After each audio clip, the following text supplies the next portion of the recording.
So hi everyone, if you haven't met me yet, my name is Kayla Koerting. I manage the Fellows Program here at the Center for the Political Future. We are honored to bring fellows onto campus every semester. They are practical political geniuses, essentially, coming to campus every week to talk to students. I cannot do them justice. I wish I could, but their bios are so extensive that I am going to let them introduce themselves to you. So without further ado, if you all could go one by one and say a little bit about what you do now, your journey, and the story of how you got here briefly, and then we'll kick it off with questions. You're going to point to me first, right? Okay. Well, that journey, I'll shorten it so we can get on with conversation here, but good afternoon, everyone. My name is Maria Salinas. I am the president and CEO of the Los Angeles Area Chamber of Commerce. I've been in that role for 4 years, a little bit over 4 years. So we're the business advocacy organization for Los Angeles, and we cover the region. So it's LA County, Orange County, all the way out to the Inland Empire. We're really proud of the work that we do at the Chamber, because I not only think that we're a business advocate, but also look out for an economy that is equitable and works for all.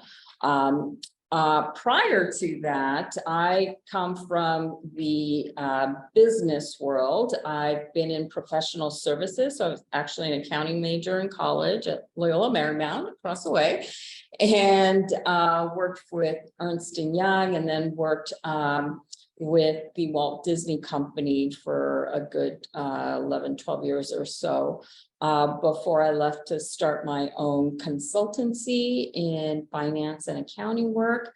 Have also served on a bank board, so did that for about 14 years before coming over to the Chamber. So had a real sound understanding of small business community. So been doing a lot of other things in the community world as well, with programs on education, and just really focused in different communities here in Los Angeles. But I look forward to sharing more as we get through this conversation here.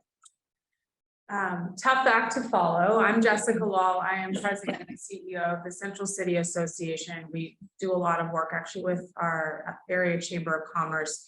We represent over 300 large and small businesses, nonprofits, and do policy advocacy, predominantly in areas like housing, homelessness, transportation, economic development. I serve on the Los Angeles Homelessness Services Authority, which is a mayoral appointment for the joint agency between the city and the county that delivers homeless services. I also serve on the USC Board of Governors. I'm a proud alumni. Before that, I ran a business improvement district in Los Angeles, again, quasi-government, private, public, sort of P3. We did a lot of street improvements, economic development for the neighborhood. Prior to that, I worked for Mayor Viragosa on the business team. So I've sort of been doing this intersectionality of community building with the private sector and government. And I was a proud Trojan back in the day, and was really involved in the student government. I was student body president my senior year, and it's really great to be with students, because you guys, to me, represent our hope and our future, and I'm really excited to chat today and learn more about each of you. Good.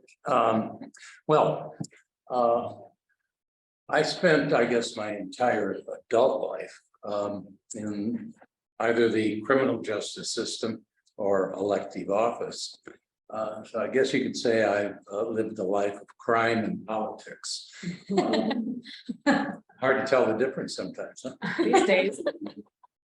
I went to USC, graduated here from, reluctant to say the year 1959, which was probably before some of you were born. Anyhow, after USC, I went with the city attorney's office. I was a prosecutor for 3 years. Then I went into private practice and did criminal defense work exclusively for 10 years. Then I ran for office, elective office. The first time I ran was for city attorney. Friends of mine suggested, well, they said, why don't you run for city attorney? The answer should have been because I had no idea what I was doing, but the answer never occurred to me. So I ran and got 1% of the vote, which is about what I was entitled to. But along the way, I made some contacts with the firefighters union. So when the mayor, Tom Bradley, was elected, the fire commission, fire department, the fire union, department union, was able to make some recommendations. So I became a fire commissioner of all things. And that was my first foray away from criminal defense work into, I guess you could say, broadly speaking, government as a mayoral appointment to the fire commission. From that, I began to make contacts in government. And so I ran for the Community College Board of Trustees and was elected. And then from that, I was elected to city controller for Los Angeles. And after that, I was elected city attorney for Los Angeles. And after that, district attorney for the county of Los Angeles. After that, I went back into private law practice, primarily civil, but I did quite a bit of white collar crime, but not exclusively. Then I decided, I began teaching at a university in Israel, which I've done for the last 15 years now, teaching the US political and legal system. But I took a break there. I was recruited and I became the CEO president of the Homeland Security Advisory Council for Los Angeles. And then I went back to teaching after 5 years of doing that. Oh, gotta hang up, even though it was my wife. I'll explain it to her later. And so then I went back to teaching, which I still now on the faculty there to go back each year for a semester. And that I guess brings me up to becoming a fellow here at USC. Perfect. Well, this discussion will be very career focused. So I want to start with mentorship. How important have mentors been to you along your journey, and what advice do you have to these students about how to gain mentors? Maria, I guess we'll start with you again. You want to start with me? Okay. I think mentors are essential at all levels of your career path. You can never stop learning, or you never get to a point where you know it all. I think that at least in my career, I've always sought out mentors because at least when I went into the workforce, there weren't very many women in the accounting profession and much less Latinas. So for me, I really found that I needed an anchor. And, I think whether you find a mentor within your own circle that you have, or if you need to go outside of your circle, someone that you can reach out to that can be there, I think that that's essential. And to this day, you always will be in different circles in different rooms that, require a different level of expertise to help advise and guide.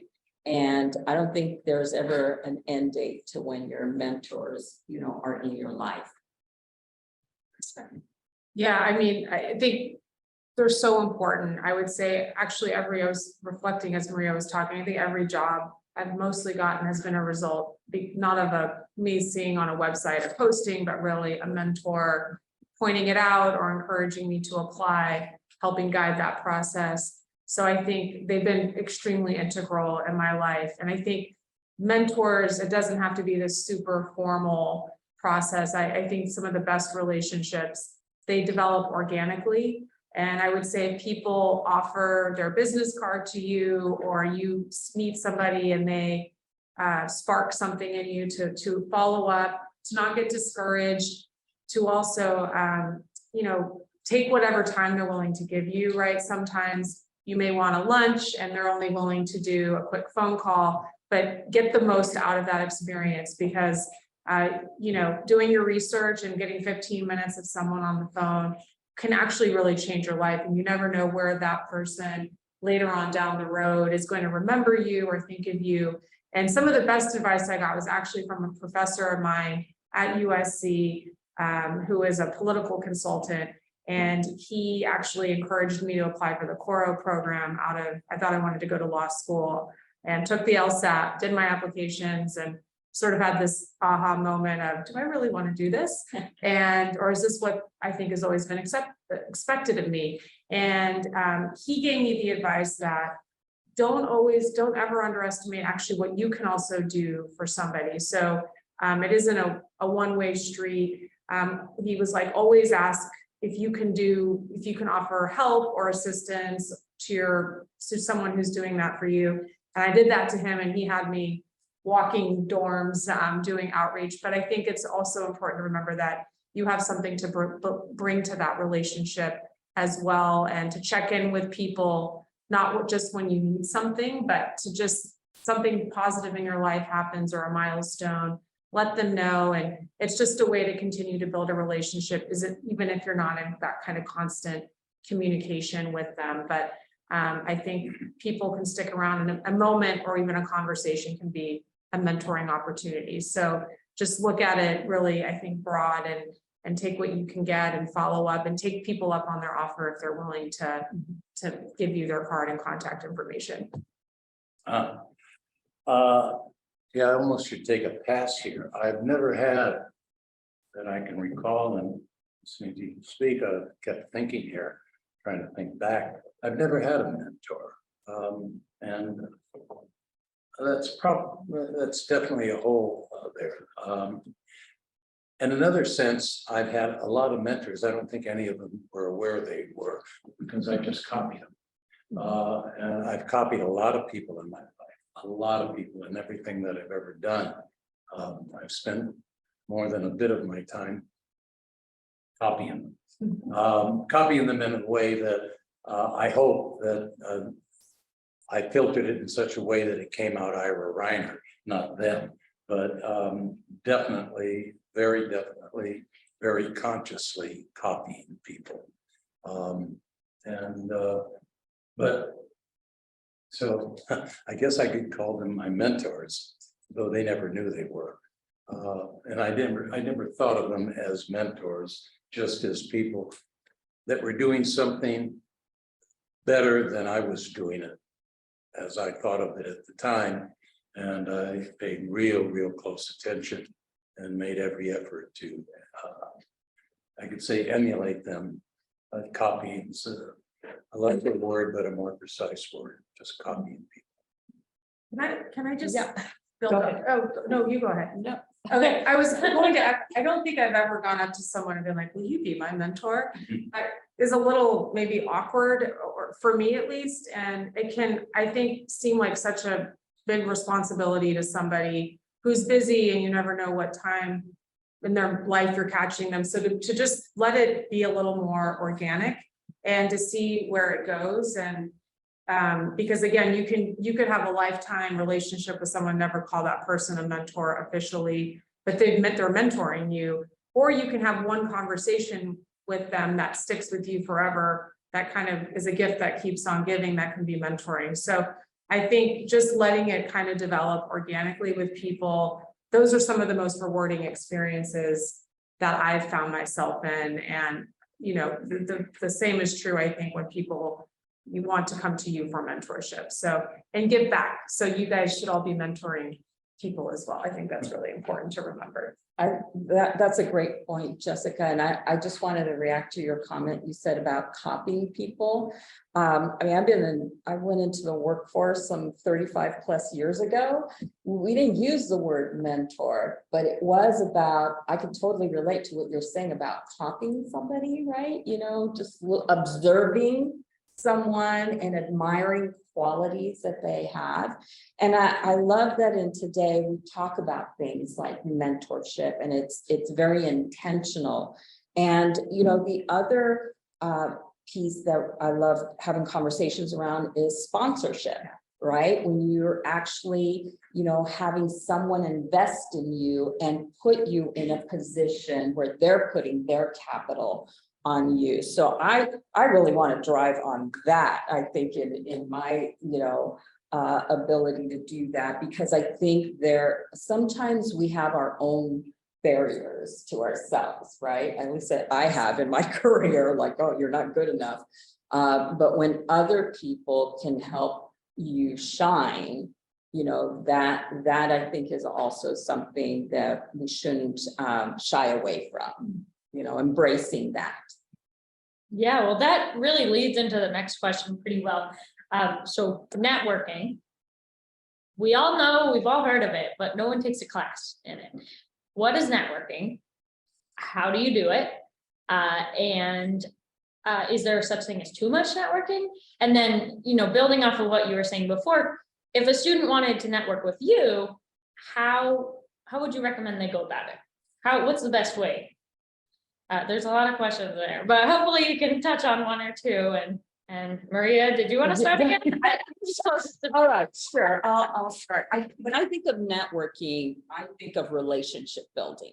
And you can always build your relationships, no matter whether you're in school, whether in your first job, or, you know, many jobs later. Because what you want to do is focus on building those relationships and making them authentic. I think it's not just like, oh, I want to be Kayla's friend because Kayla, you know, you're here at USC. No, it's because I really want to invest in you and learn about you, and hopefully you want to learn about me. And that's a relationship that you should think of it in that way, versus sometimes the word networking, you think about being in like a cocktail reception and you're networking. You're building relationships and looking at it from that standpoint, because you will never know where, I mean, you guys, I love that you're all in very early in your careers at the university, but you will never know where they will cross your path again. When I spoke about seeking out a mentor very early on in my career, probably like almost 20 years later, that same mentor, one of my first mentors, is the one that invited me to join the bank board where I ended up serving on for about 14 years. That was a game changer for me from a professional career standpoint, but it was somebody that I had built that relationship with, like almost when I first got out of college. So I think if you look at it from the perspective of building relationships that are authentic, I think they have to be real, that they will be with you, you know, throughout your career. So I completely agree with everything Maria said. I think it can be intimidating. You go into a room, there's people, to put yourself out there, but I think it's really important just to start practicing.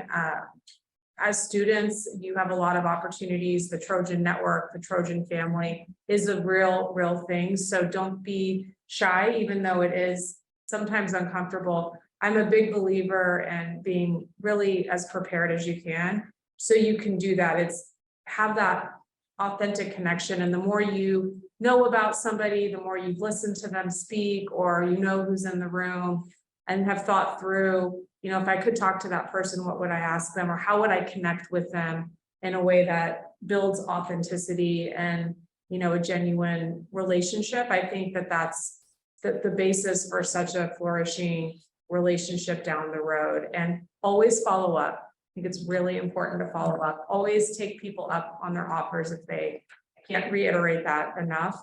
And always be engaged. Ask them, know something about them, ask them how their life is doing. I think these things can become very one-sided. And again, going back to building relationships, think about how you would talk to someone who you're meeting on the street. You would authentically engage by asking them questions about their life and how you can help them just as much as for yourself. And I would just say, when you can be as really like specific as you can on what you're looking for, or because I think that allows people to really figure out how they can best help you be successful. Let me tell a little networking story. My daughter got her master's degree in public health, and she was working in Los Angeles at a AIDS and drug recovery center. And she called me up and she wanted to have breakfast with me to get some career advice. Now, that's catnip to a parent, to have a child call up and ask you for career advice. Just a little tip here as a takeaway. If you really want to wrap your parents around your little finger, call them up someday and ask them for a little career advice. You will really have them in the palm of your hands for any other reason that you may have. But anyway, so we got together for breakfast at a coffee shop, and she said that she wanted to get some advice on how to network because she wanted to go to Africa to do the work that from her graduate degree in public health. Actually, she had wanted to go to Africa since she was in junior high school. She didn't remember that. I never forgotten it. I don't know where she got it from. She read a book, read a magazine article, saw something on television, whatever it was. She was obsessed at that age with going to Africa. Now that she's has her graduate degree, it's back in her mind and she doesn't remember where it started. Anyhow, so spent the whole breakfast pretending that I know something about networking and telling her how to go about it. And then at the end, I said, look, you have to network. And she wanted to know how to put things together. So maybe within a year or so, she would be in Africa. I said, well, all these things you need to do. I said, but look, just serendipitously, something can come in over the transom.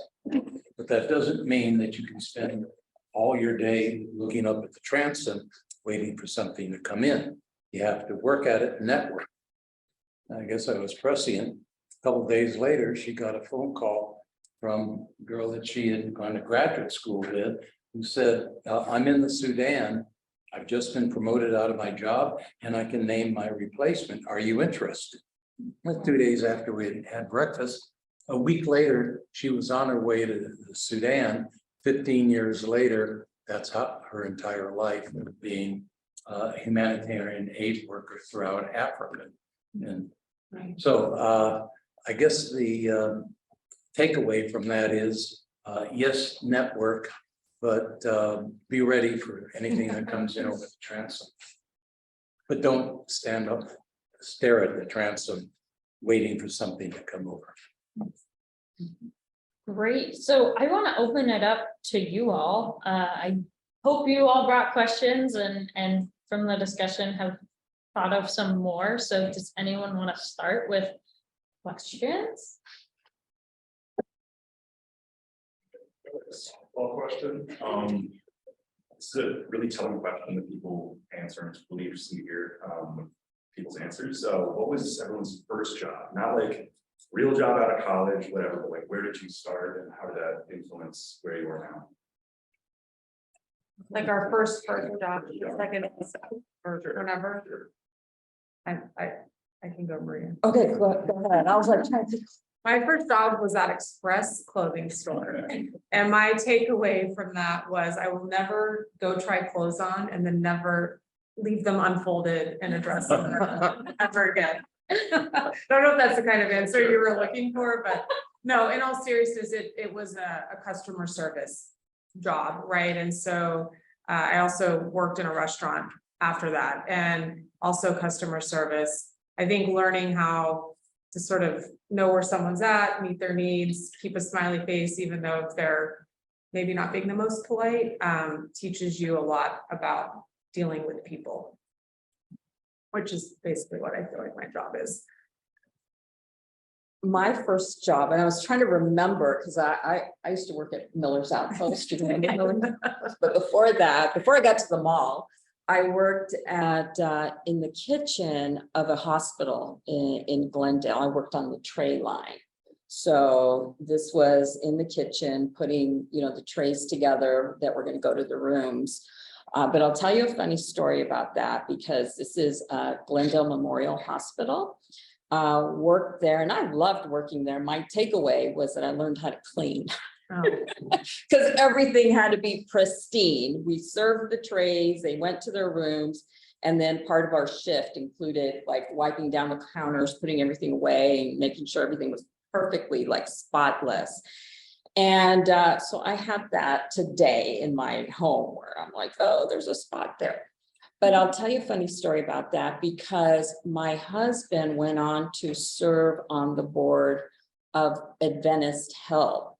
And, you know, so all the executives would meet, and, you know, I would get to go. And I remember the time that I shared that I had worked on the tray line at Adventist Health. You had thought like I had been like working with them for a lifetime of career, and I was already at the chamber.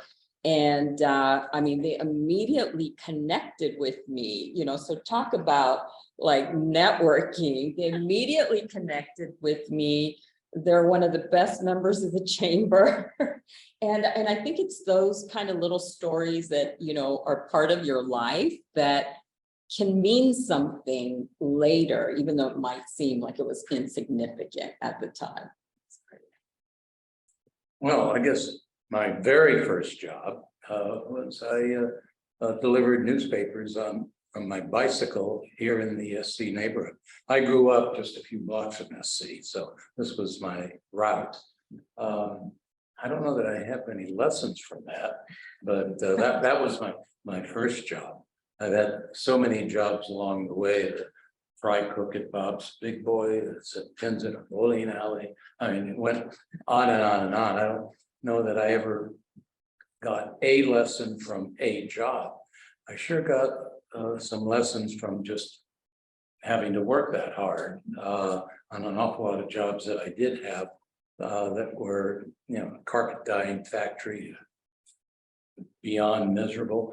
And I decided, I mean, I didn't have an epiphany, some moment, but it certainly grew on me that I was not going to do stuff like that for a living. I was going to go on to college and have easy jobs where I could do it sitting down at a desk. Did you get your answers? Yes. Great. Hello, I'm Celine. I just want to say thank you so much for joining us today. Oh, no, I know you all three are very busy, but as a student, we're very appreciative for your time. So I do have a question concerning networking. So aside from an elevator pitch, what would you recommend for us to do or say to make a lasting first impression? So I'll step back and answer that this way. I had someone who was in crisis communications who was sort of walking me through how to be a better off-the-cuff speaker. And it was, you know, to have your center idea. So if you're who you are, what differentiates you, and then have your like a triangle around it. And so know whenever you're talking, if you're on radio, if you're on TV, imagine your triangle and your sort of nucleus and your 3 points and what you're trying to say. And no matter what you're asked or how something's presented, you can kind of start with something and triangulate and communicate. So I think to some degree, I would approach networking the same way, like kind of don't be so rehearsed that it seems disingenuous, not authentic, but have in your brain, you know, here's how I can have this conversation about myself, what I want to do. I think what differentiates you as women, I'm going to say, don't be afraid to put out there what you're trying to do. I was just at the Women on Boards event here on campus here yesterday. Maria was there. And the coach at our table says women trying to get on corporate boards. She was like, with everyone I talk, I'm very intentional. I'm very clear about, I'm looking to do this. I want to go on a board, whatever it is.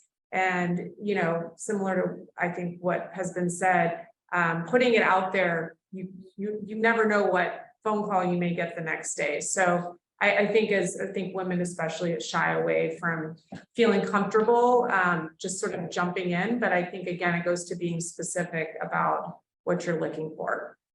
I don't know if that was helpful, but I think having an outline of what your sort of pitch is without being rehearsed. Yeah, I absolutely agree with you. I mean, just to even give you some just real basics. You know, when you meet someone, you know, give them a firm handshake, look them in the eye, introduce yourself, you know, be clear, speak from your gut. You know, those are the things. This is Maria, the mom, speaking. You know, I talked to my sons and I'm like, you know, you're going to be in the business world now. You know, you want to introduce yourself with that firm handshake so that they know, you know, individuals know who you are. But absolutely agree with what you said. What do you want out of that relationship? What do you want them to know about you?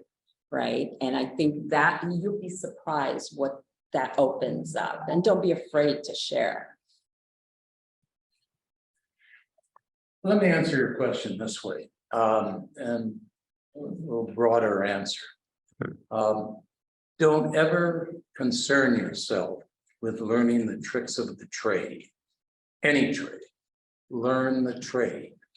Now, by that I mean, the question never, whether it's applying for a job, for that matter, doing any task, don't try to get a tip as to the tricks of the trade. Learn the trade, know what you're doing. If you're going to have an interview, you know, what do you do for that interview? That is, you prepare yourself for that interview. Preparing yourself means knowing everything that you can know about that interview, and more than you're going to need for that interview. Preparation, preparation, preparation. Not what are the tricks of the trade? What are the 2 tips you can give me for that interview? What are the 2 tips that you can give me for this job that I've just taken on? Never concern yourself, because it's a dead end. Don't concern yourself with the tricks of the trade. Only think in terms of the trade. Learn the trade, not the tricks of the trade. Perfect, yeah. Hi, I'm Shweta. I have a question for all of you. I was wondering, how important is law school to a career in politics? I'm sorry, about law school, what? How important is law school to a career in politics? I think you should go. First. Okay, yeah. I guess I'm the only one that. I went the other route, so I'll probably have another, yeah. Yeah, well, it is and it isn't a background in law is, I believe, my bias, extremely helpful in so many areas that you may go into. But if it's public life you want, head straight for public life. If it's something else you want, head straight for it. Do not go to law school in order to do something other than practicing law. I went to law school to practice law and ended up doing other things. But the idea of, well, I want to go into business, so I'll go to law school first. No, go into business. I want to go into politics, so I'll go to law school first. No, go into politics or government.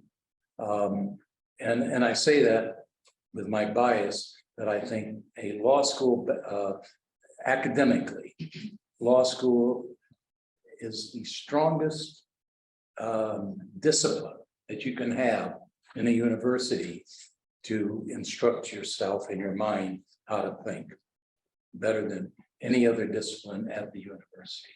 Now, there are others that obviously will disagree with me relative to their own discipline. I just happen to think that study of law teaches you how to think, not doesn't teach you the law, does that, but that's a side, you can always look it up. But it teaches you how to analyze and think. So I probably am an example of what Ira just described. My whole life thought I wanted to go to law school. Everyone around me expected me to. My father's from India. All of my uncles and cousins have like 3 degrees each. So I did, studied for the LSAT, took it. And I had the epiphany I mentioned of, do I really want to practice law, or is this for some other reason other than practicing law? And I did not know at that point if I wanted to practice. So I kind of did a hard pivot, much to my father's chagrin. But I think now, and I have still some insecurity about the fact that I never went back to graduate school. But I have had a career in politics. I ran for mayor this last time around, or this current race, but dropped out. And I don't think not having that ever prevented me. Now, I do agree with Ira. I think that the training and all of that is extremely important and beneficial, but I don't think it precludes you from pursuing whatever you may want to pursue. I agree. If you know what you want to do, just go straight towards that. I definitely agree. I'm not a lawyer. My husband's a lawyer, but he would tell you, you go to law school, go be the best lawyer you can be. So absolutely agree with what the two of you have mentioned. And I think going back to even something that you said earlier, about not going for the tips, the tricks, going for understanding the trade. If you want to be a lawyer, it's because you want to practice the law and be the best lawyer that you want to be. But I believe that that's true with any profession, knowing that trade, and just so no one questions you. So whatever you're going to do later, whether it's in politics or running a business or whatever it is, you always have a sound foundation of something that you've been an expert in. So that's how I feel. Hi, I'm Eleanor, and my question is, what advice would you give someone who is considering changing the track that their life is on, whether it be changing their major halfway through college, or changing the career they're in after being in that career for a long time? And how would someone who's going through that transition kind of manage that transition? Oh. Yogi Berra, everybody here know who Yogi Berra was? Okay. The malaprops of Yogi Berra. He once said, when you come to a fork in the road, take it. Okay. Yeah, when you come to a fork in the road, take it. Look, I'll tell a very quick story about me. You said that you've made plans and should you change? And here, I'm thinking your age, my age, the changes that I've made at certain points in my life. It happens, the expression, man plans and God laughs. You need to plan, but things can change in a heartbeat. 3 years out of law school, I'd gone to work in the city attorney's office to learn how to try lawsuit. Then I was going to go with a private law firm, entertainment law firm, doing entertainment law, very profitable. It was November. I get given my notice to leave right after New Year's. I was walking back to my car, and I passed the Redwood Room, which is a restaurant bar, the bottom floor of where the old LA Times building was. Years later, there was a movie I saw that it captured that moment that changed the entire trajectory of my life. My life was going this way, and in a moment, it went an entirely different trajectory. And that movie was Sliding Doors. I don't think anybody here is familiar with it, but it was all told in one scene at the very beginning. Woman running down the stairs to a subway in New York to catch the train, go back home in the suburbs. She just gets to it and the sliding doors close behind her. Then the film goes in reverse and she's running backwards up to the top of the stairs. Now she's running down the stairs again. This time in the middle, there's a man standing and she runs around him, loses about 1 second. Now she gets to the subway, sliding doors closed directly in front of her. She's missed her train ride back to the suburbs. Now the movie takes place on parallel tracks. Her life, as it turned out, having made the train to go back to the suburbs, and her life, as it turned out, missing the train back and having to spend the night in New York. So I'm walking past this bar, and it was a place across from City Hall where it was kind of a hangout for courthouse and City Hall, that sort of. And once in a while, not very often, I'd stop in for a beer before going home. That night, I'm standing there. Should I go in or not? All right, I went in, sliding doors. As soon as I get in, there's this old-time lawyer sitting there that I knew. He waves me over, sit down, I'll buy you a beer. He does. He said, I've just been appointed on this Archer case. It was headlines like that in the newspaper. It was an insulin murderer. 6 of them, they had him on. Probably more, but anyway, 6 that he had him on. And it was the first insulin murder case in the United States. Big thing, and he's court appointed. He was an old-time criminal lawyer that a lot of experience, but he'd never done anything more complicated than did she fall or was she pushed.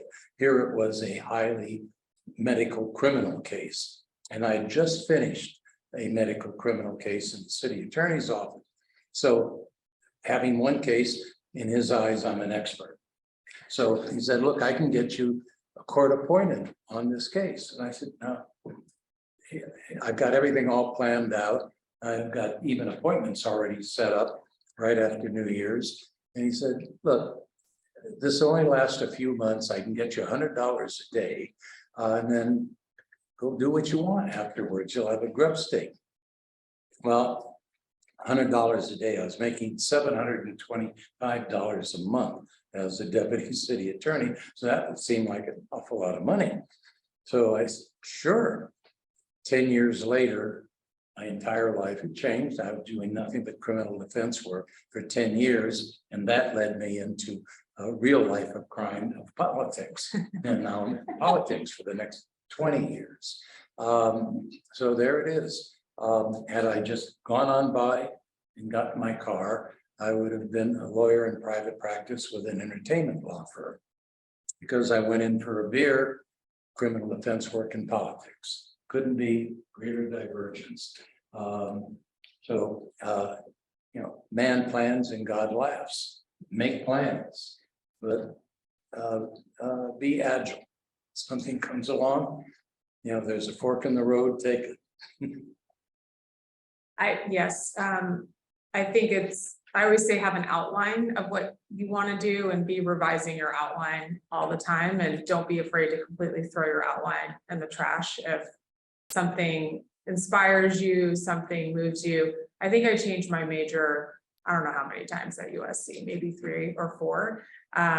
And the jobs that I had after I graduated, I think if anyone had told me while I was in college that I would have had those jobs, I wouldn't have even known that those jobs existed. So I think keeping an open mind and knowing that the first thing you do, the second thing you do will likely not be what you're doing 5, 10, 15, 20. It may be great, it may not great. And to look at every experience or opportunity as what can I learn and gain, and like what tool can I then put in my tool belt, and know that when you go for the next adventure that life presents you, when you're presented with that fork, you're gathering tools that are going to prepare you to take on new challenges. And if you're not a little bit scared, it's probably not worth doing, right? Because taking risks and pushing yourself requires getting uncomfortable, and it requires getting out of our perfect little plan. And I would just say as life goes on, it just becomes more and more complicated, the things that you have to weigh. So just follow your gut. I think following your instinct and your passion is always a key to success. Couldn't agree more, and I would add, do what makes you happy. And if that means you're gonna change your major, you're gonna go into, a different job, just always, have your foundation be level about what makes you happy, what is that passion that is gonna drive you. Everything else, it's about managing change.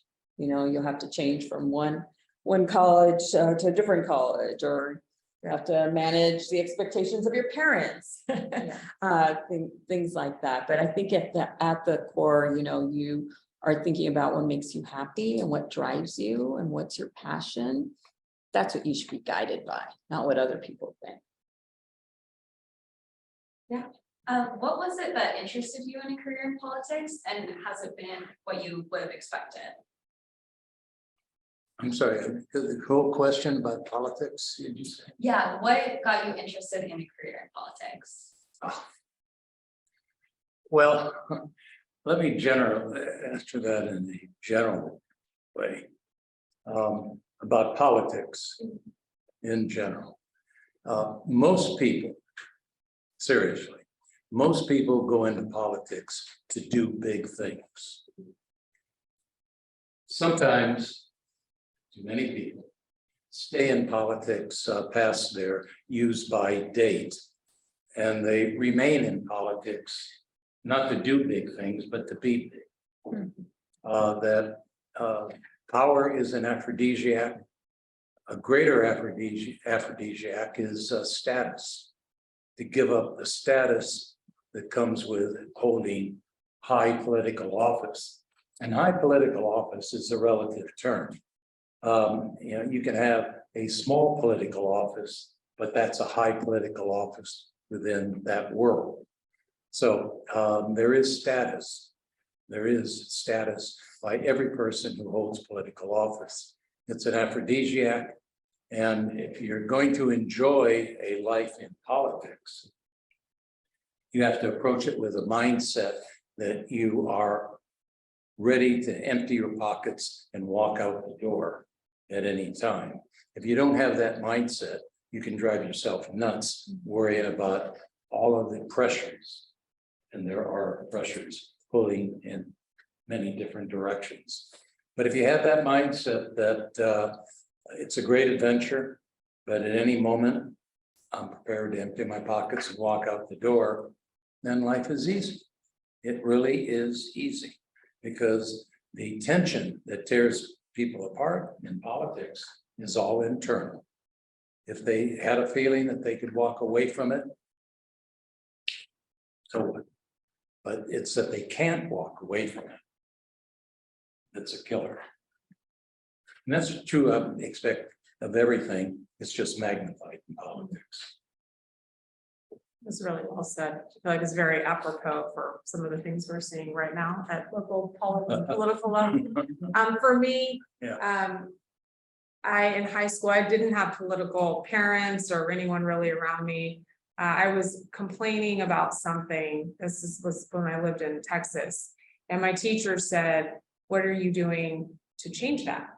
And it kind of really struck me. And he was a political type person, and he got me plugged in, and I started on this political train. And when I came to USC, I did an internship with Barbara Boxer's campaign. And I thought I loved politics at the national level. And what I realized after graduating was the local is where you really, I was so excited about the direct connection to people, the needs, the ability to impact where you live, the people you know, the streets you see, the streets you walk on. But it is, as Ira, it is grueling, but to me, bringing people together to solve problems and it not being about you, it's about what you are doing together is so powerful when it works. It is an aphrodisiac. It is also got a lot of difficult things to deal with. So you really have to be attached while also kind of being willing to detach, I think, as Ira said, for self-preservation, but also realizing, you know, it's the ego involved can be overwhelming at times.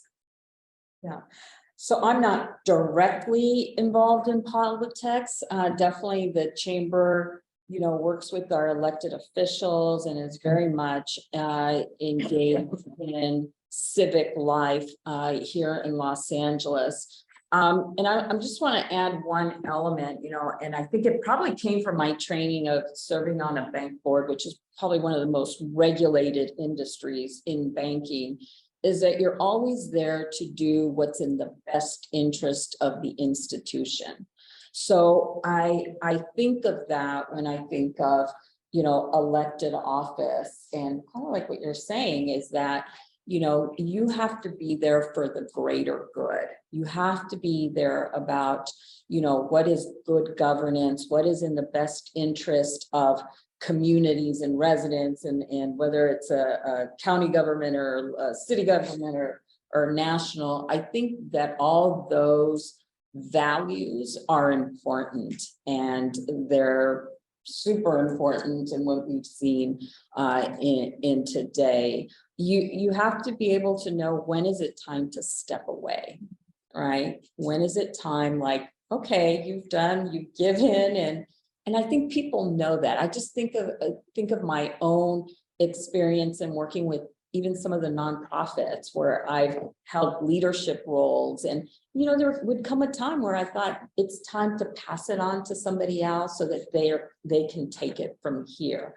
So, you know, those would be my reflections when you think about, you know, political life. Why do you want to do it? Well, Wait, can I just add one thing Yeah. to it? I don't want to leave too much of a negative note on what I said about politics. I would love to encourage as many people to go into politics, and I use that word, no euphemism, like government service, but I mean straight out politics. I'd really encourage it, provided that it really is for you. The reason I say is for you, if 49% of the public wants to throw you out of office, you know what that means? That means you pop the champagne because you just won. And that's how different political life is from anything else. But here's my feeling about politics, and I hope I can pass it on. Former Supreme Court Justice Benjamin Cardozo, unless there are law students here, the name doesn't mean anything to you, but he's one of the great wordsmiths that ever sat on the Supreme Court. Speaking to a first-year law class, he said that the law gives one a splendid opportunity for achievement. Well, I would use those same words in a much less elegant way, talking about politics. Politics is where the big fires are lit. And if you are drawn by or excited by being where the big fires are lit and really being able to accomplish big things, then you will be excited by and love being in politics, provided by that you don't so get enraptured by the status of being in office that you stay beyond your use by date. But really, politics is the simple greatest opportunity that there is to accomplish very big things. It really is where the big fires are lit. And if you're excited by that, then politics is for you. We need good people, so please. And it doesn't mean you have to be the one running. You can be working in an office, you can be working on a campaign. There's lots of ways to engage in politics. That doesn't mean being the candidate if that's not for you. yeah, so it looks like we're running short on time, and I want to end it with some words of wisdom for the students. And if you have any additional questions, you can email them to the center and we will make sure that they get to the fellows. But my last question is just to wrap it up with a nice little bow. If in one sentence or less, what is the best piece of advice you've ever gotten, or the best piece of advice you can give to those students as they look towards their career? You can have a couple seconds to think. I won't. No pressure. Yeah, I No know, I pressure. know. Or just a good piece of advice. One sentence or less, just to wrap it up and give the students some food for thought. Uh, You ready, Ira?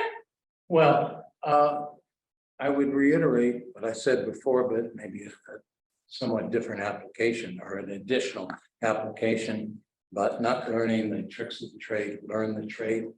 There was an earlier question about how you handle an interview. There is one, we all find ourselves, whether it's an interview or anything else, with a feeling of inadequacy. And that's what causes nervousness. The only time you are ever nervous in any situation, whether it's an interview or any other task that you have, it's because you think you are not fully prepared. If you are fully prepared, you don't have that angst. And so along with don't learn the tricks of the trade, learn the trade, what to do with an interview or anything else. The more you are prepared, the less nervous you will be. And you could etch that in stone. So whenever you're faced with anything where there's apprehension and nervousness, prepare. Great, Jessica? You have one life to live, make sure it is your own, just play by your own rules, you get one chance, just don't waste time living somebody else's life. Great, Maria? I think that public service or politics is a very noble profession. And it's a noble profession because it's, to me, about the greater good. So if that's what drives you, let it be about the greater good versus the self. And I think you'll be real successful. Perfect. Well, I would like you to join me in thanking Ira and Jessica and Maria. This was a really informative talk. I learned a lot and I hope you did too. So if we can just give a little.